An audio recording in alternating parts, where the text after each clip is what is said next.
Hello! Welcome back, good people. If you were here for my previous show, welcome back. If you've come just for the shenanigans, respect. Now, this You is are a 2-for-1 deal. Yes, it is. And if you missed the first half, then you're out. We're stealing all the glory, and we're not giving you a refund. All right. Wait, you're getting paid for this? No, No. I'm definitely not getting paid for this. You have to be like a big fish on YouTube to get paid. I look at them and I cry. YouTube will be hearing from my agent. I'm very displeased about this. Yes. YouTube will, in fact, require recompense for all the time, the 42 seconds that we've been on the air. What do we get paid? Like $100,000 a second, give or take? Oh, at least. Yeah. Lawyers' rates. Yeah, exactly. All right, folks. So today, this is not our normal type of broadcast. This isn't an interview. This is my wonderful co-author, Chris, and I talking about our disaster children for as long as you'll have us. So please jump in with questions and comments, and we'll pull them up on screen, and we'll try to answer as many of them as we can. And in the meantime, we're just going to talk about flawed characters and why it's so much fun to write them and then torture them and then write more of them and then make them torture each other. And at some point, my favorite whiteboard might come out, and I'm going to be extremely opposite. Like, I'm not even bending it the right way because I don't understand how cameras work. But that is a prop that we might use at some point. Yes, I'm going to have him bang himself over the head with it, kind of like the monks. That's the best way to do it. Monty Python. So stick around for that. That'll be like the late night show. Late night show.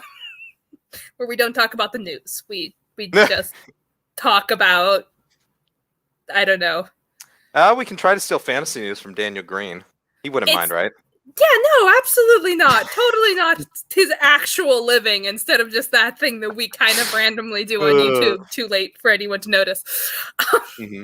All right, so let's try to at least stay on topic for like 2 seconds. Like, if we can make it to the 5-minute mark on topic, I feel like we'll win. Nope, lost it already. So, Chris, in my best interview voice, what is your philosophy on creating characters so flawed that you want to punch them in the face? Well, that literally happens in Divinity's Twilight Rebirth. So apparently I did that, and a number of readers came to me and said that they wanted to punch this particular character in the face. And I think that both of our dumpster fires are our main characters. Mine is Valen and yours is Eleanor. Eleanor, yeah. And what I was thinking was, I'm sitting down to write an epic story that I don't want just the world and the races and the mythology and technology, magic systems. I don't want just that to be epic. I want the character arcs to be epic. And so I thought to myself, well, we need somebody that is deeply flawed, that is going to go on a deep spiritual journey that's going to tear them apart and is going to build them back up, that they're going to need lots of advice from other people, that they're going to have traumatic experiences, that they are going to hit bottom, and then they're going to be built back up from there. And that's what we have with Valen. He starts off as essentially a narcissistic playboy, that he has suffered deep trauma even before that has forced him to this point. And so his life of dissipation is supposed to make him forget all of this. But the problem is that he sort of scorns and shuns and puts down everybody in his circle. My cinnamon roll, Mateo, is bullied by Valen. And a lot of Mateo's arc is getting out from under Valen's shadow and realizing that he can define his own self-worth by a standard other than what Valen views as worthwhile. And that's his arc in book 1. And in book 1, Valen is being broken down so that I can build him back up in books 2 and 3 and beyond. But we have to take him from a point where he doesn't want to rely on others, where he's focused on the self-centered, that he believes that he is this heir to a vast reservoir of magical potential. And we have to punch him in the face. Enemies punch him in the face. His allies punch him in the face. That I understand that he's not likable, and that is why I put him in situations where he is going to be punched in the face, that the readers get some catharsis out of that. And then there's a little points where he begins to change. There's glimmers of hope. But I want him to go on a journey. I want him to when we reach that satisfying conclusion at the end of this series, that I told people before that it's going to be 6 books arc 1 and then 4 books arc 2. So we're looking at 10 books at least. That might change, but he's going to be a completely different person when we get to the end. Absolutely. I mean, those are the best arcs, though. Like the ones where you're just like, okay, well, you're insufferable. And then by the end, you're just sobbing because you love them so much and they've grown up and now it's time to say goodbye. I don't have emotions. Not at all. They're ripped out of you when you become an author. Yeah. You put them all on the page and then you sell the page and you're just like, wow, I gave away all my emotions for $1.99. I was really cheap. Remind me never to do a free promo. I might do a free promo.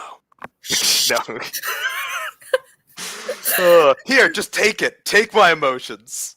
They're yours. I can't deal with them anymore. And we're off topic.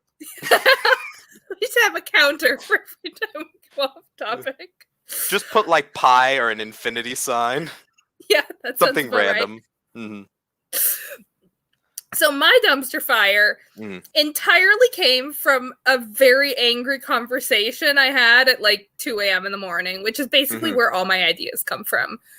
Like, if you know me at all, I'll get random Discord messages from Allegra at 2 a.m. We should do this in our satirical fantasy time travel story. Yes. Yes, that sounds about right. Then again, you do the same. I do, because I'm still up. Yes. That's an author thing. Yes. You don't sleep, ever. It's a curse. But no, the angry rant that I had that really spurred on my desire to write an absolute dumpster fire of a character was, I read or watched, I can't remember even what it was. I read or watched yet another depiction of a disabled character. And they were supposed to be inspirational. And everyone around them was just like, oh my goodness, you're so inspiring, you're so strong, you're so pure, you're so good, and I just looked at my novel and I said, well, Eleanor darling, you're going to be a disaster. And I did. I went in and I just made her as blind to the troubles around her as possible, stubborn as all hell. She just spends most of, you can give me a second here. Spoilers! She spends most of book 1 sitting around twiddling her thumbs, being like, what are the ethical ramifications of my life choices while someone is being actively tortured? Because clearly as long as you have the spoilers tag up on the screen, this is where I'll get in, where Valen actively suggests leaving members of the team that he has been part of for 4 years behind to save his own skin. Of course. That's what you do, right? Yes. No, absolutely. No, I think it's, like, again, another spoiler happens pretty early on, is Eleanor turns in the people who raised her, who loved her and treated her as a child, for treason. Because it's the right thing to do, right? That's what society says, right? Well, they betrayed everyone, so clearly it's the right thing to do. This is a disaster child. Way more concerned about... Which brings up an interesting question. How old is Eleanor when she makes that decision? She is 19. Okay. And she's been under her parents' thumb this entire time. Mostly she's actually been raised by these people that she betrays actively within the first act. But I mean, so the counterpoint to that, Valen has been told that he is this great second coming of a hero, that nobody else in history has had these powers except for him, and so he doesn't do any training, he doesn't seek to better himself, that people at the academy that he starts at, the officers and a lot of the other cadets hate him for this. But that outside of the walls of this academy, everyone's like, oh, he's amazing. Oh, he's great. And they just shower him with praise. And of course, the head just keeps inflating. It just makes me want to grab a pin. Yes. And hold it next to him. Not actually poke it because it's more entertaining. Just make him live with the fear of when it just expands just a little bit more, it will self-implode. I'm going to take the spoilers banner off. Yep. For like 5 minutes, and then I'm sure we'll get it back on. Tell me if you need it. Oh, I can be very vague. And actually, you brought up an interesting point in your discussion, because Eleanor is a disabled protagonist, and there is a critical difference between a flaw and a handicap. Yes. That one is not meant to be overcome. The other is. A flaw is something that we put into characters because we expect them to grow and develop and overcome it as part of their character arc. So, key difference for authors. Absolutely. No, like Eleanor's disability isn't going anywhere. One of the tropes, we were just actually talking about this in my last broadcast, one of the horrendous disability tropes is that there's a magical cure, and your reward for going through the plot is you're cured. And like, as a disabled person, I would love it if I wasn't disabled. I would really like my dislocations to stop. But I don't want that to be the narrative. I want the narrative to be that I can live a full and happy and adventurous life with my disability. So yeah, no, her disability ain't going anywhere. But spoilers. No, that's not a spoiler. But the flaws must be there. Like, characters without flaws are boring characters. They're cardboard cutouts. Yeah. Like, if I see a character without a flaw, the only situation in which I'm like, yes, I'm here for this, is if they're very clearly the antagonist. Or they're Gandalf. Or they're... Gandalf has some flaws. Yes, he did. Short-sightedness for one, at least with Gandalf the Grey. Some strange priorities in life. Yes. But, you know, so... All right, you mentioned your cinnamon roll character. Yes. How do you create flaws in a cinnamon roll? Well, my cinnamon roll is based on me, or at least the way that I was in middle school and high school. Excuse me, we know you're the villain. Well, yes, I'm also the villain. Well, this comes back to my character creation, so minor tangent. I take the character creation strategy of looking into myself and pulling out bits and pieces and then developing them into full-fledged characters. Like, maybe I'll see another person that'll influence it a little bit. I'll take a personality trait from them, or I will see a show that I like or a character that's done well in a certain medium, and then I'll pull a little bit from that. But the core is some part of myself. And so Valen is, because this is inside everyone, I'd say, their desire to be seen, their desire to be noticed, for their achievements to be recognized. Everyone has a bit of that. And so I basically turned that up to 11 for Val, and then added in all his other rough edges.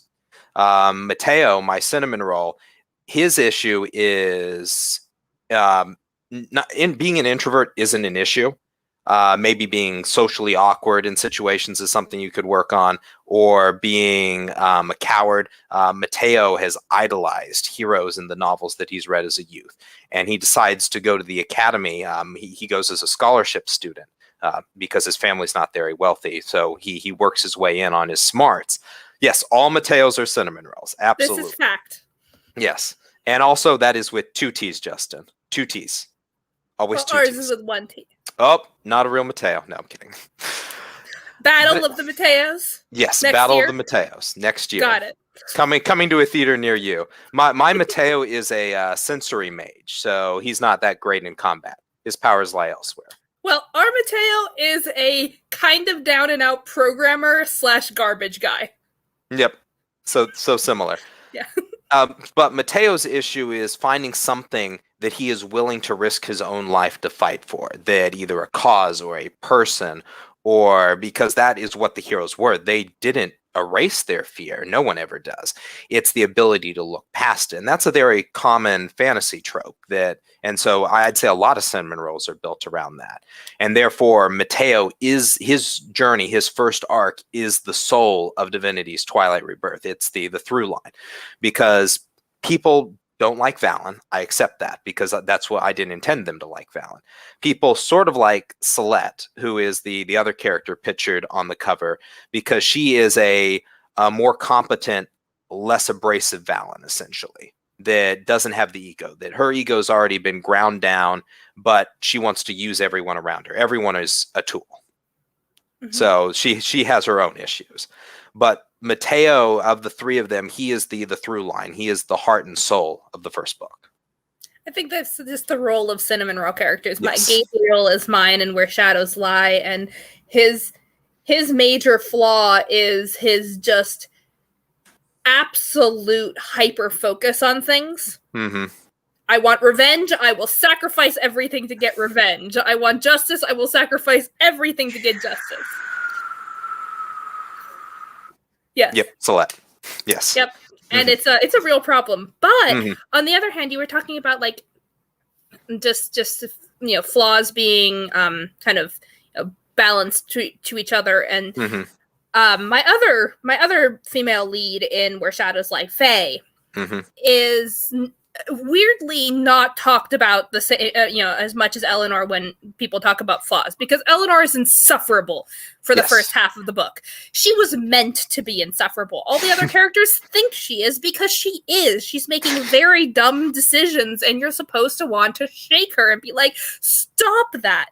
Whereas but Eleanor's whole thing is honesty. She makes all her problems because she is at her core believes that justice and honesty must win out.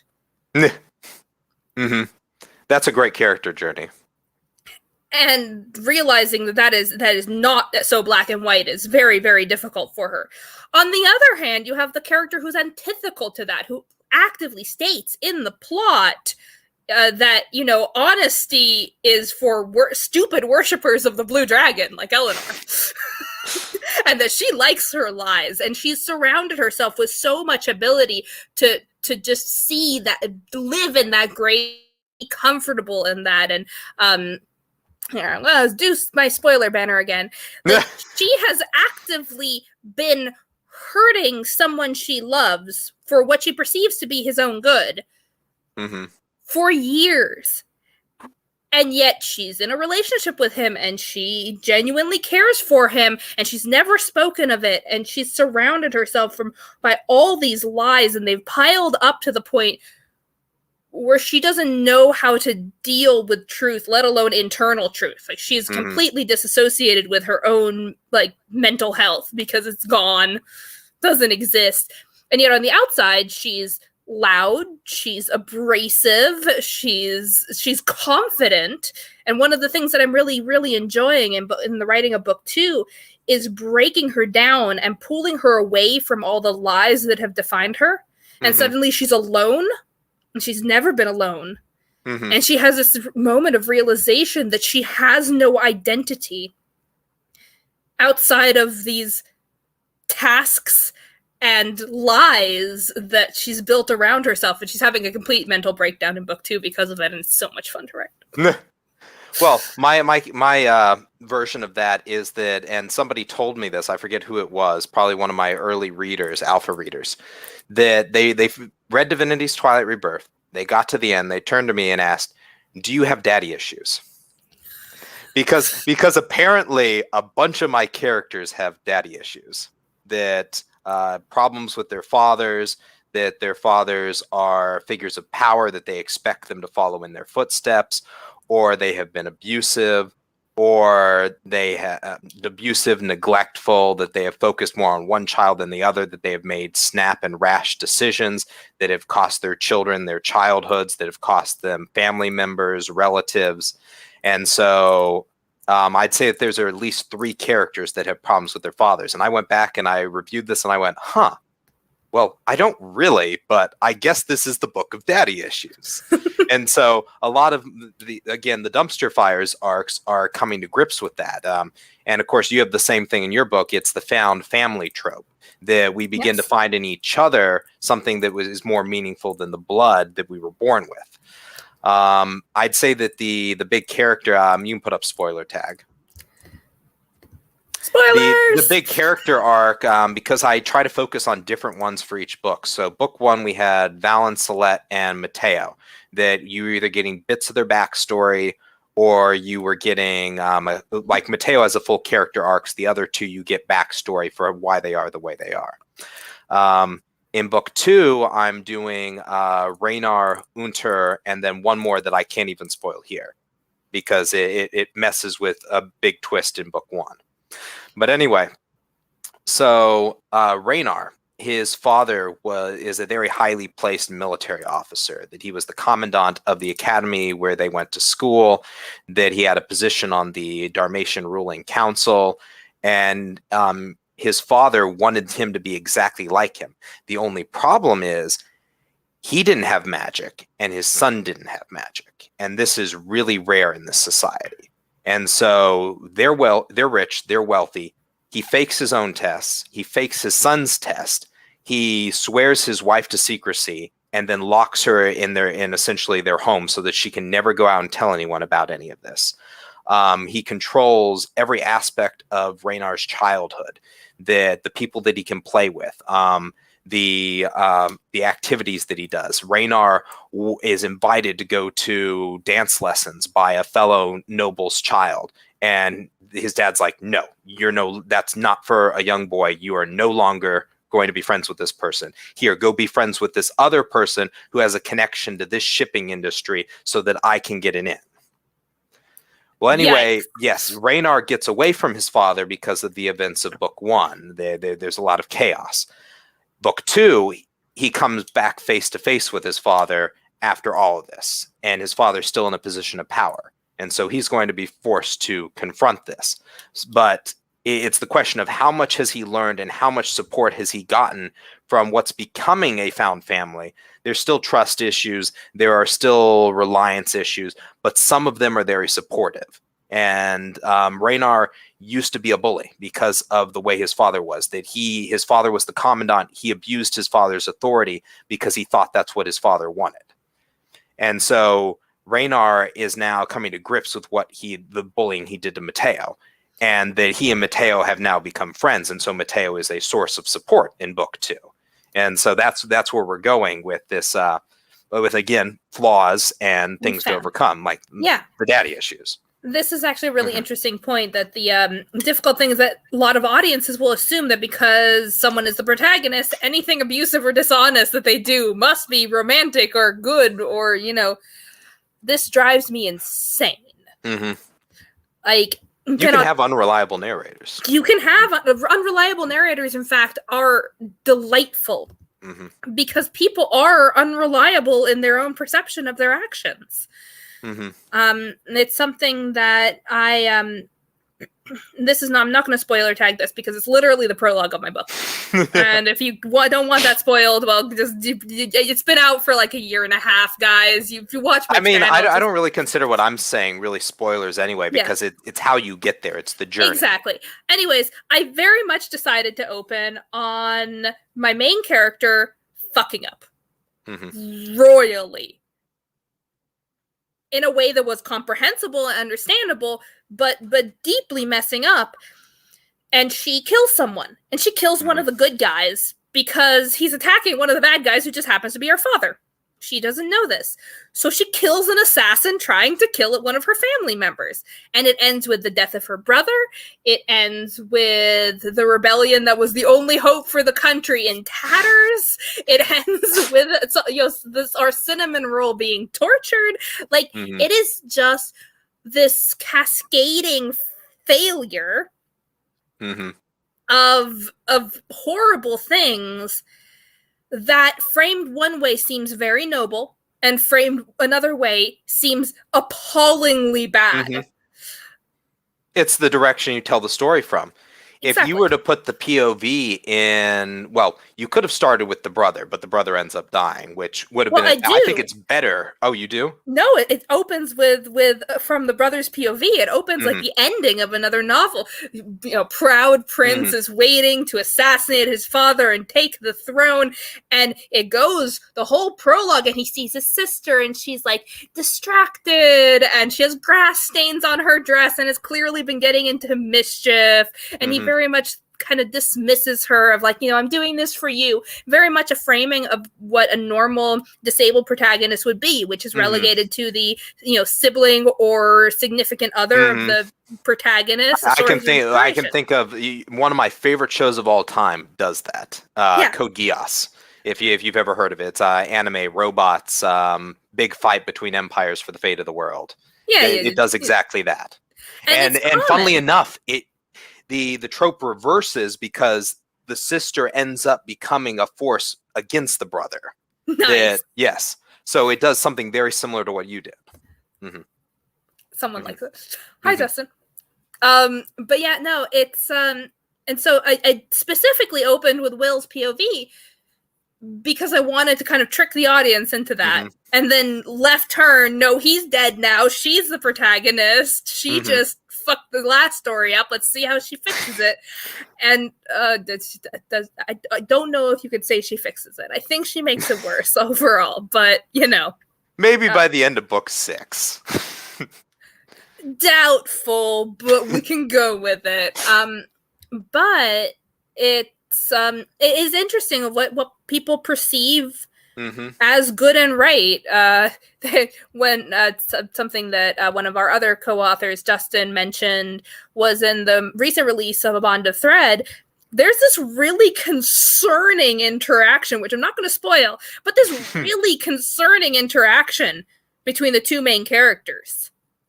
That if you're looking closely, you're just like, wow, their relationship is kind of worrisome. And only one person so far that we know has picked up on it. Maybe 2. And that worries me. That we've become so accepting of not holding characters responsible for when their decisions are actually bad. Well, I'd say that's more on the author. That every time Valen does something stupid, he literally gets beaten down in a fight, that he gets slapped, he gets punched, that I am letting the reader know this guy has screwed up royally. You should be mad at him because everyone else is. Yeah, I think that's underrepresented. Especially, I feel like when we veered into YA, as a culture, a few things happened. And some of them are really good and some of them are really bad. We started seeing a lot more female protagonists. That's good. We saw a lot more young readers. That's fantastic. We saw a lot of more characters with the appearance of flaws. But unfortunately, often they were only skin deep. And they weren't actually like punished by the plot when people did horrible things.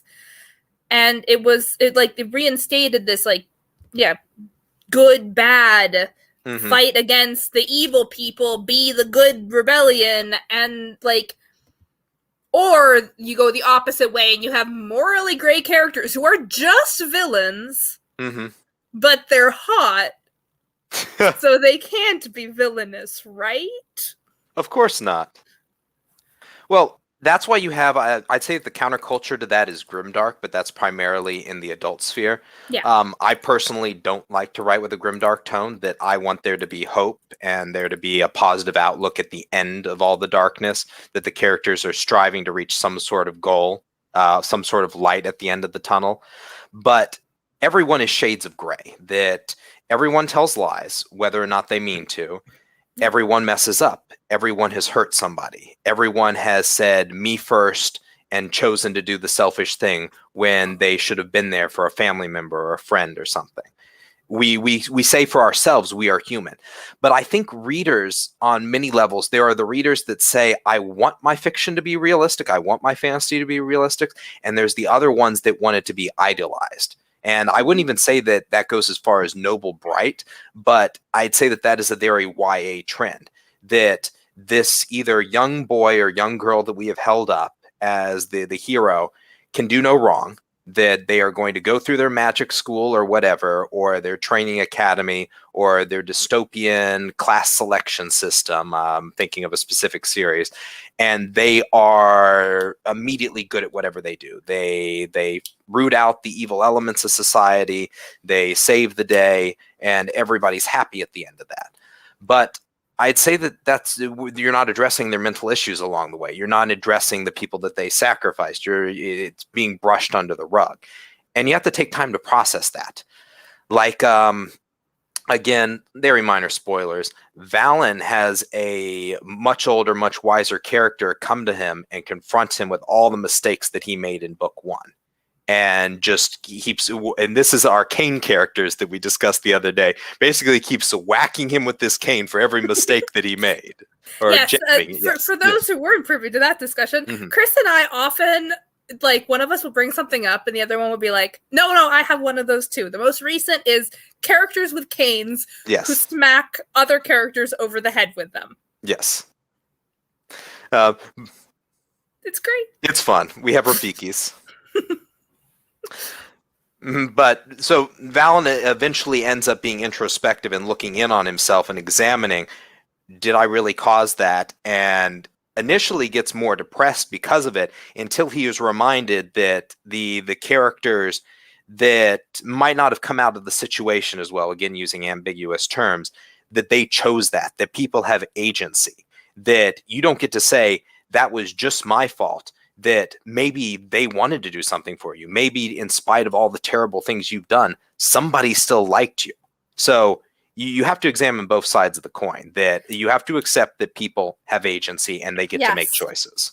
That is basically the entirety of Eleanor's journey, really, is and this is something that I really love when writing flawed characters, is if you can tie their flaw to their strength, it's great.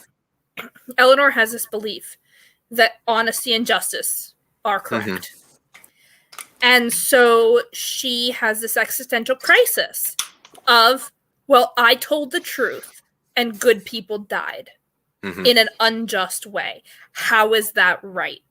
And she goes into this really deep guilt spiral. And she also has to accept that the people who died made choices and that her choices contributed to what happened. But she wasn't the only one who did something.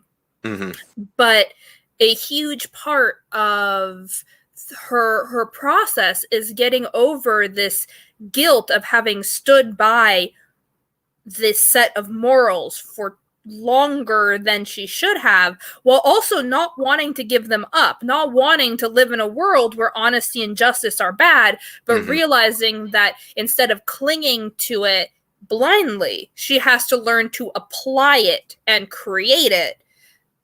And it's a hard road full of a whole lot of guilt and a whole lot of, like, soul searching, which is, I had to talk to my beta readers and been like, is she crying too much in book 2? Has she had one too many emotional breakdowns? Because I feel like that's all I've written for 200,000 words. Well, did she have these emotional breakdowns in the public sphere, or was it all behind closed doors? Because that's going to be one soaked bed. It's well, the entirety of the second book, and I will say this without spoilers, is her health issues presented in book 1 go into overdrive because of something she does. And it means that she's dealing with everything, all the fallout from book 1, while very feverish for the entire book. So she is just a ball of misery. So again, we are the same person. So Valen is dealing with the fallout from book 1. After essentially expending all of his Manera, it's the magical resources that's generated within the body that allows people to cast spells. And you don't want to use all your Manera. You don't even want to use like 80 or 90%, because you go into something called Manera imbalance syndrome, where your body starts tearing itself apart because you don't have enough of these particles in your system. So Valen has done this. He did it once in book 1. He did it twice in book 1, once near the middle, once at the end.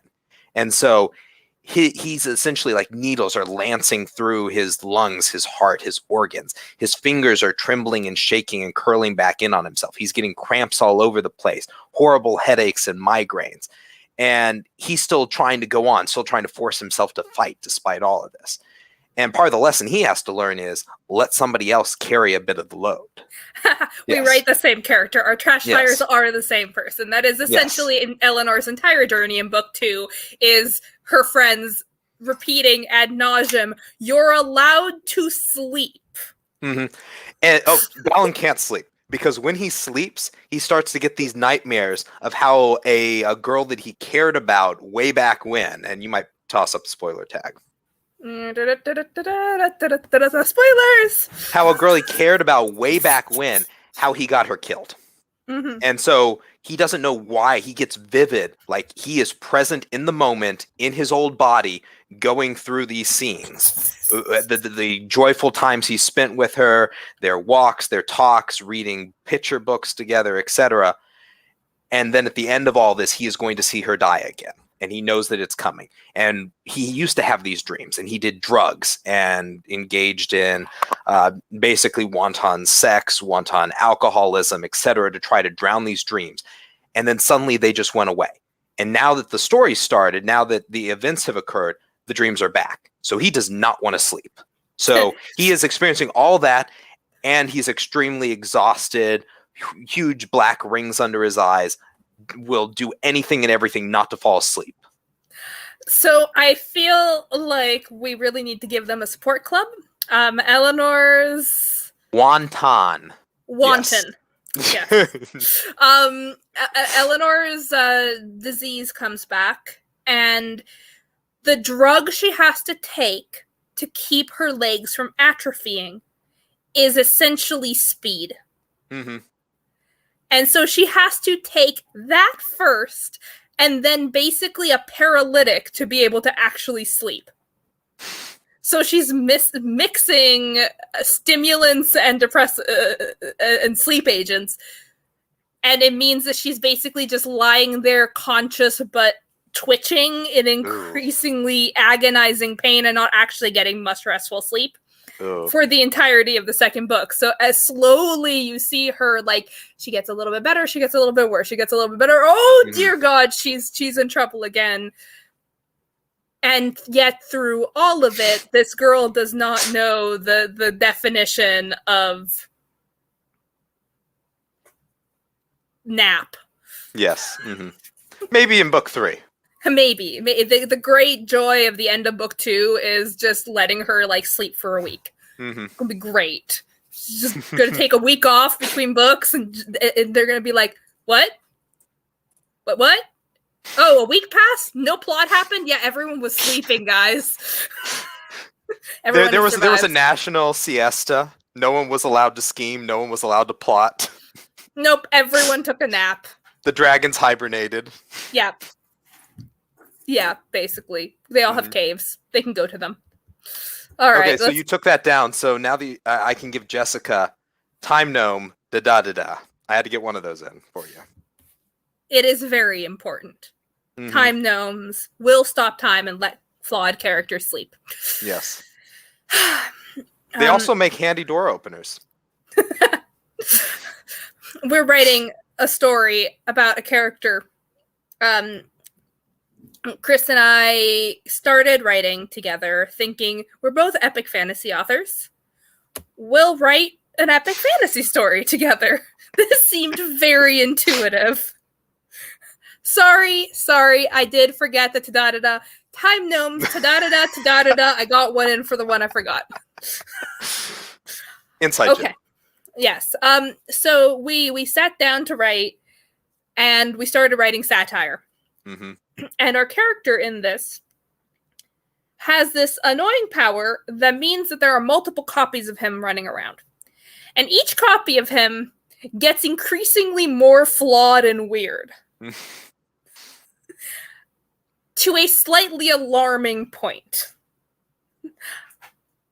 And so we have this, like, exploration of all the ways the same character, all the different potential ways the same character can be horribly flawed. Mm-hmm. And it has been a joy to write.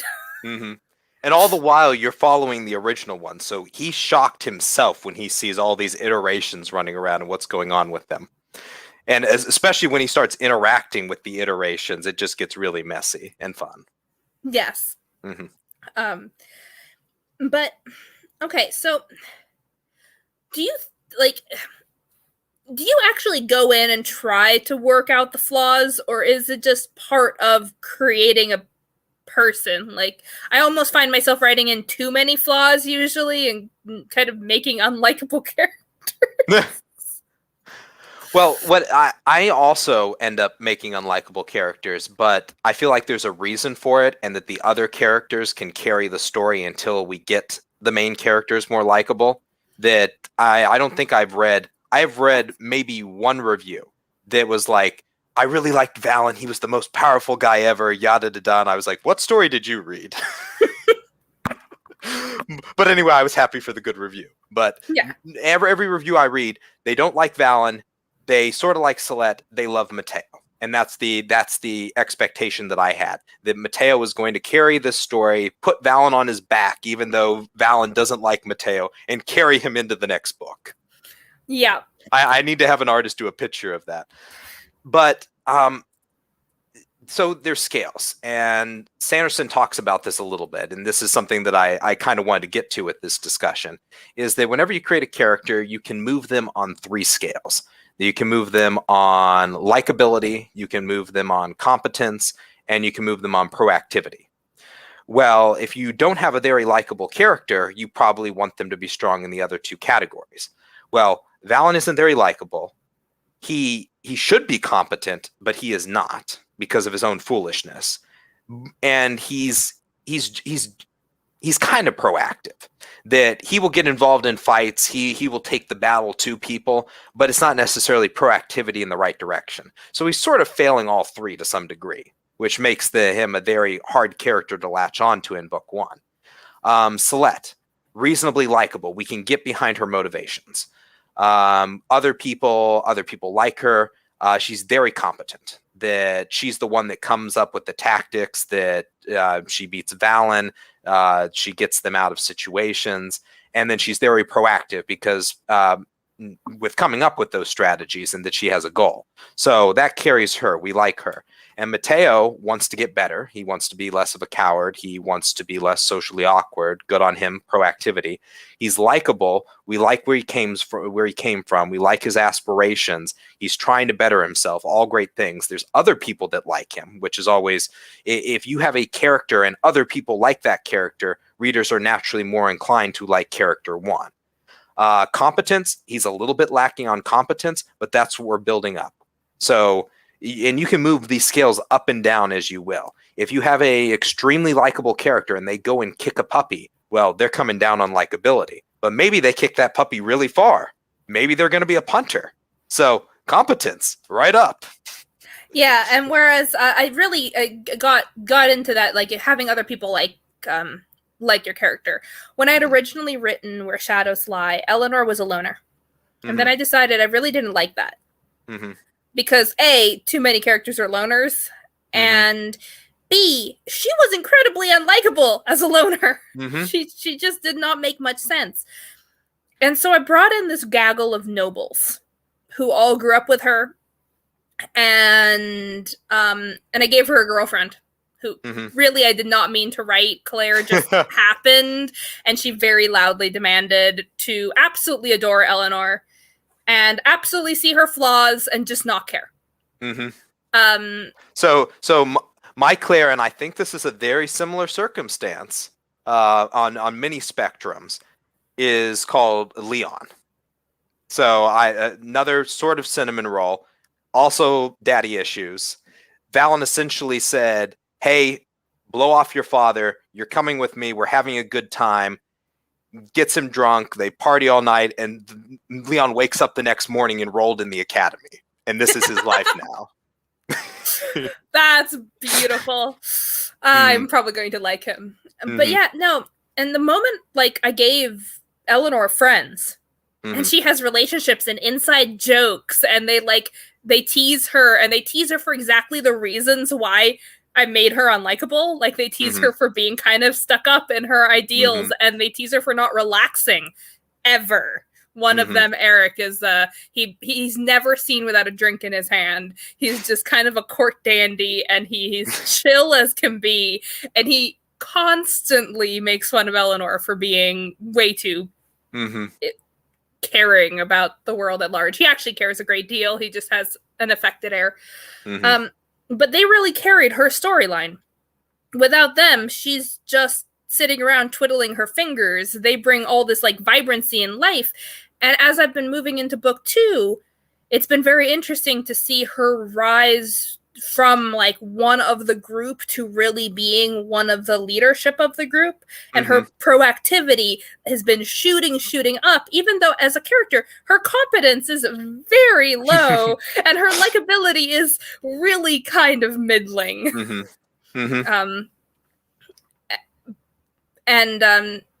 Yeah, the cast around a flawed character can make or break what the audience likes. And of course, then you can have the unintended consequence of most people who read my book are like, where's the Claire book? They want the story told from Claire's perspective? Yes. And I mean... Is she the one with the Deus Ex Machina? Yes. Okay. She has a Deus Ex Machina power that is going to get explained more and more, and it is frankly one of my favorite magical powers I've ever come up with, and I'm so excited to explore the full ramifications of it. But I will not spoil it. But I think that's something that happens in books, especially in epic fantasy, because we need our principal characters to go on journeys. They have to discover themselves, they have to break down who they were, and they have to be reassembled. And therefore, we have side characters that, like if you look at Lord of the Rings, if you read the books, Frodo is a lot more interesting than he is in the movies. However, whether movies or books, Samwise Gamgee just carries that. He is the cinnamon roll, that he is the staunch, loyal companion, that he is put down, he is belittled, he is mocked, and yet he still supports Frodo. He even carries the ring part of the way. He has no reason to be there. He just happened to get stuck on this journey with Frodo by chance, that he was in the wrong place at the wrong time. And he still goes the distance. It's incredible. And that is why people love side characters. They're the people that hop into the story, that support the main character, and they get them over the finish line. I don't think there's a single book, well, maybe there's a few books that the main character is too overpowered or whatever, but most really good books, it's an ensemble cast, that somebody is building that hero up, that is supporting them at the right moments, that is giving them the tools they need to succeed. And I think that if you're going to have a very flawed character, you have to have some balance. You have to have those good characters on the sidelines or as, co-protagonists. I actually encountered this. There's a pair of characters in Where Shadows Lie, Damon and North. And they have a very interesting opposite journey, where Damon starts as a deeply unlikable character. Not because he's not charismatic, because he is. From the very first scene, he's jovial, he's talkative, he's engaged, he's incredibly confident, he's somewhat proactive, but he casually murders people. And as you get further in, you realize that he is immortal because he tortured a child to madness. That is what you do. That is a pretty major thing to just casually get over for an audience. Sounds like an uneventful Tuesday. Yeah, exactly. Just it's a writer's normal. But North is the opposite. He's an incredibly moral character. He's incredibly likable. He's not particularly proactive and not particularly competent, but wow, he tops likability. He's just this jovial, sweet guy who is appalled and who stands up and actually says, I don't care this happened in the past. I don't care. You are doing harm. You are a bad person. And Damon is very much one of those, likable assholes. And so it really, I went in and I had this, issue where, am I writing too good of a character in North? He's sweet, he's empathetic, he has morals that are balanced and good. And I realized that the way to make him flawed was to make him not be able to see that people can change. And so he forms this opinion about Damon. And he doesn't form it quickly, but he does form it. And then for the entirety of this book that I'm writing, the character is shifted because Damon is trying really hard to be a better character. Mm-hmm. Not necessarily in the ways the reader would want, not necessarily in the way other characters would want, but his own personal goals are set. But North will not see it because he thinks that there's unforgivable crime. You tortured a child. That is unforgivable. And I mean, I agree. I think it's unforgivable too. And so it's really interesting. I really love ethical dilemmas where there is no right answer. Is North right that crime is unforgivable for all of time? Or can someone do something unforgivable and then make amends? So my dynamic for that is less intractable. But so I have the principal villain, Sarkon, and he essentially saves a hapless soldier during the middle of a battle and is like, okay, you're going to be my new number one servant. You're coming with me. And that's how their relationship starts. And this little guy gets drug around to all these big meetings and among powerful people that he never thought that he was going to see in his life, extremely nervous. But he is the moral compass to Sarkon's depravity or his villainy. Because Sarkon, of course, like any good villain, has reasons for what he's doing. And so Hans is the tiny little voice that whispers in his ear, the conscious, like, Sarkon at one point asks him, which is more important, your many or their few? And Hans is like, well, if I have to sacrifice anyone, am I doing the right thing? Is this moral? And they have these back and forth moral discussions that's where you get a lot of the thematics of the book. Ethical dilemmas and moral discussions are great. I mean, I did break my editor with one of mine. I have this like 6,000 word chapter that is just Eleanor and Robin. And Robin is by far one of my most interesting characters to write. I don't think any of the readers particularly care about him one way or another, but he's one of the mentor characters. And I very specifically made a mentor who is morally gray. You do not know what side Robin is playing. To the end of book 2, you don't know what side Robin is playing. You're not supposed to know because he's very much trained in rhetoric. And so he asks questions and he makes people defend their answers. And he's a teacher. So there's all these conversations with all these different people where the entire conversation passes and they come out of it and they realize that Robin didn't tell them a single thing. He just brought it out and got them to come to those conclusions. And how does that make you feel? Yes, exactly. And it's been really fun to write because you have this character who is basically the equivalent of a mirror. Because that's all he does. He just holds up a mirror essentially and says, all right, explain. And it does highlight how people think of themselves and how people think of their flaws and virtues.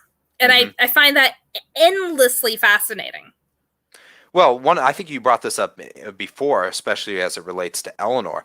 But that's the thing about flaws and virtues, that they are two sides of the same coin. They can be flipped because, as the common cliche or aphorism goes, too much of a good thing is awful, that you can go too far in one direction.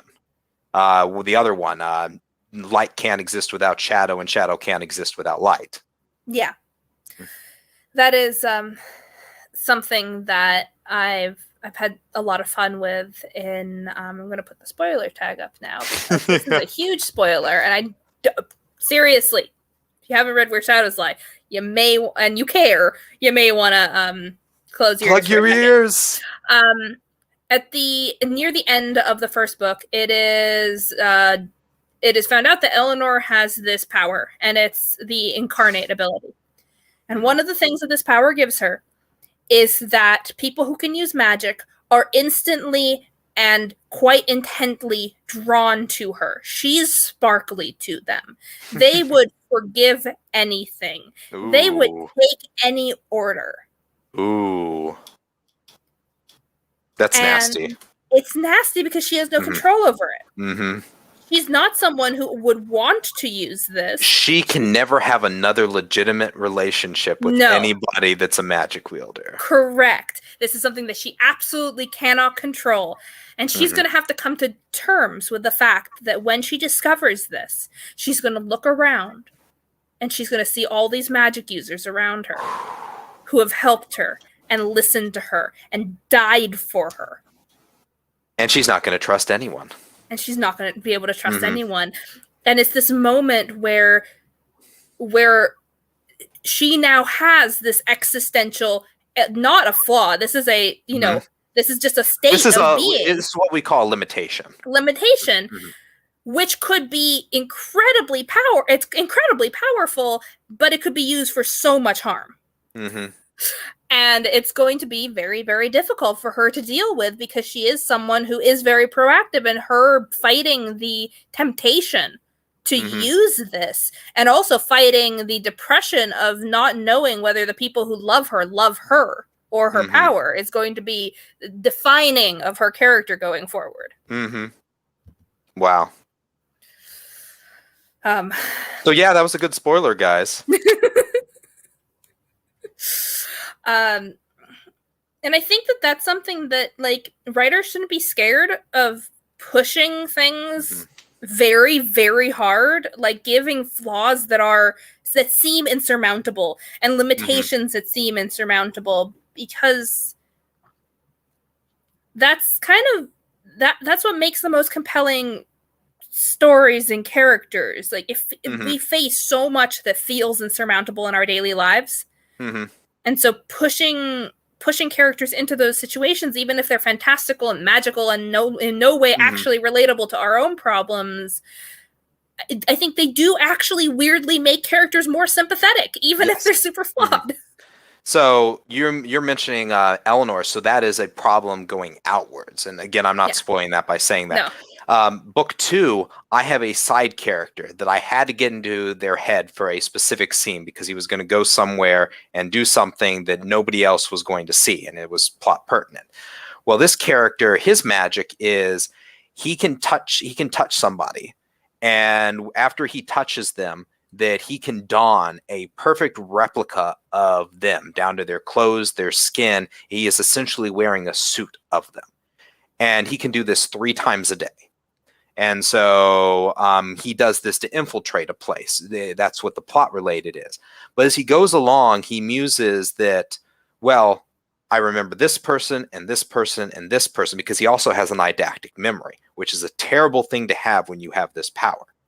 So he studies them. He learns their idiosyncrasies, their habits, their loves, their hates, their frustrations, their annoyances.